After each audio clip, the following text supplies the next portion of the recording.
Hello, family. Welcome to Tales with Auntie Ningo. This story will take you on an emotional journey of love, endurance, and determination. If you love authentic African folktales, please don't forget to subscribe and leave a like for us. It will mean a lot to us. Thank you as you do so. Relax and enjoy. In a quiet village of Umunaya, settled between two great rivers, there lived a young woman named Adanna. She was known for her kindness, for the way she carried herself with grace, and for the warmth in her eyes that seemed to soften even the hardest of hearts. People in the village often spoke about her as if she were a blessing sent to them, a woman whose laughter was like the sound of the wind dancing through the trees. Many young men admired her, but none had managed to capture her heart. Not far from her village, across the river in another settlement, there was a hunter named Obinna.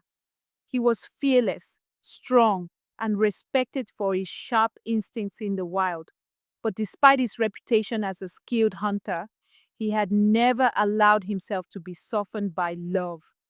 To him, love was a distraction, something that made men vulnerable. He had witnessed men weaken under its weight, and he vowed never to fall into that trap. One morning, as the sun stretched its golden arms across the sky, Adanna walked to the river to fetch water. She balanced a clay pot on her hip, humming a song her mother used to sing. The water shimmered under the early morning light, reflecting the sky above. As she leaned over to fill her pot, her fingers lost grip and the pot slipped, tumbling into the river's grasp. Panic rushed through her as she watched it drift away. Before she could react, a strong hand shot out and caught the pot just before it could be carried away. Obinna, standing waist deep in the river, lifted it with ease. Their eyes met, and for a moment, time seemed to hold its breath. Adanna hesitated before reaching out to take it from him, her fingers grazing his. "Thank you," she whispered, her voice barely louder than the rustling leaves. Obinna nodded, silent as always, but something stirred inside him, something unfamiliar. He turned and waded back toward the shore, pretending as if the moment had not shaken him. As the days passed, Obinna found himself returning to the river more often. At first, he told himself it was mere coincidence. He was a hunter, after all, and he needed water to survive. But deep inside, he knew the truth. He was drawn to the river because of Adanna. There was something about the way she moved, the way she smiled, that unsettled him in a way no beast in the forest ever had. Meanwhile, in the village, suitors arrived at Adanna's home, eager to win her hand in marriage. They came bearing gifts: cows, gold, woven fabrics, all things a woman was expected to desire. But Adanna refused them all. "I will not marry for wealth," she would say. "I will marry for love." One evening, Obinna heard her telling one of her suitors that she will not marry anyone she is not in love with. Obinna could not fight his thoughts any longer. After the suitor left, he approached Adanna as she sat under the baobab tree, watching the sunset paint the sky in hues of orange and red. "Adanna," he said, his voice carrying the weight of uncertainty, "what kind of love do you seek?" She looked at him for a moment before answering. "The kind that feels like home, the kind that will not crumble in the face of hardship." That night, Obinna lay awake, staring at the ceiling of his hut. He had faced wild animals, braved the darkest parts of the forest, yet this woman, with her gentle smile and unwavering spirit, was the only thing that truly frightened him. He did not know if he was capable of being the man she sought, but fate had a way of testing love. Adanna's father, Chief Nadi, declared that whoever wished to marry his daughter must prove his love. It was not enough to speak of devotion. One had to show it. Adanna is my only child.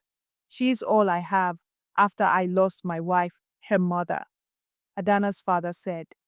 I promised her late mother that I will only give her hand in marriage to the person who truly loves and adores her. The man who desires my daughter, the chief announced before the village, must cross the twin rivers at night and return with the moonflower that only blooms under the stars. A hush fell over the crowd. That became the trending topic whenever young eligible men gathered.